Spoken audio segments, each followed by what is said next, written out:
যে পিআর সিস্টেমে যদি ভোট হয় হিন্দু সম্প্রদায় ভোট কেন্দ্রে যাবে নইলে যাবে না। এক কথা, আমরা একই সঙ্গে পৃথক নির্বাচন পদ্ধতি চাই, যে মাইনরিটিদের প্রতিনিধিত্ব মাইনরিটিরা সিদ্ধান্ত নেবে এবং তাদের প্রতিনিধিত্ব তারা নিজেরা নির্বাচন করবে। উপস্থিত আছেন এদেশের কোটি কোটি মানুষের আশা আকাঙ্ক্ষার প্রতীক এবং প্রকৃত গণতন্ত্রের জনক পীর সাহেব চরমোনাই।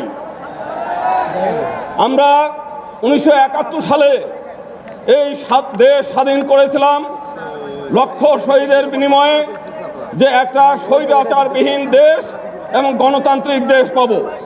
কিন্তু আমরা আজ পর্যন্ত এই দেশে গণতন্ত্র প্রতিষ্ঠিত হয় নাই।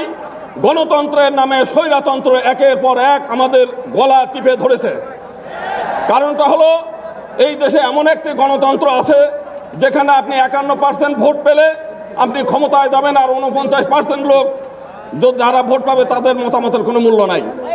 শুধু তাই না, এমন একটা পজিশন যেখানে মাত্র 30%, যদি বহুদলীয় দল ইলেকশন করে 30% লোক ভোট পেয়ে তারা ক্ষমতায় থাকে, 70% মানুষের উপর নির্যাতন চালায়।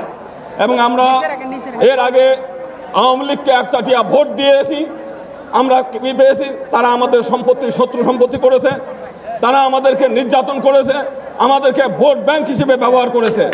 আমরা এইবার সিদ্ধান্ত নিয়েছি, পীর সাহেব চরমোনাই যে সিদ্ধান্ত দিয়েছে যে পিআর সিস্টেমে যদি ভোট হয় হিন্দু সম্প্রদায় ভোট কেন্দ্রে যাবে নইলে যাবে না।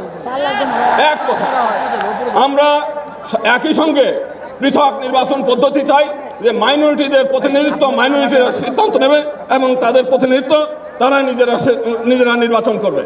আমরা তাহলে আমাদের শেষ কথা, যে পৃথক নির্বাচন এবং সংরক্ষিত আসন এবং প্রতিনিধিত্বশীল গণতন্ত্র পিআর সিস্টেম, এইটা হলে এদেশের হিন্দু সম্প্রদায় ভোট কেন্দ্রে যাবেন, নাহলে ভোট কেন্দ্রে যাবে না, কোনো ভোটে অংশ নেবে না। ধন্যবাদ।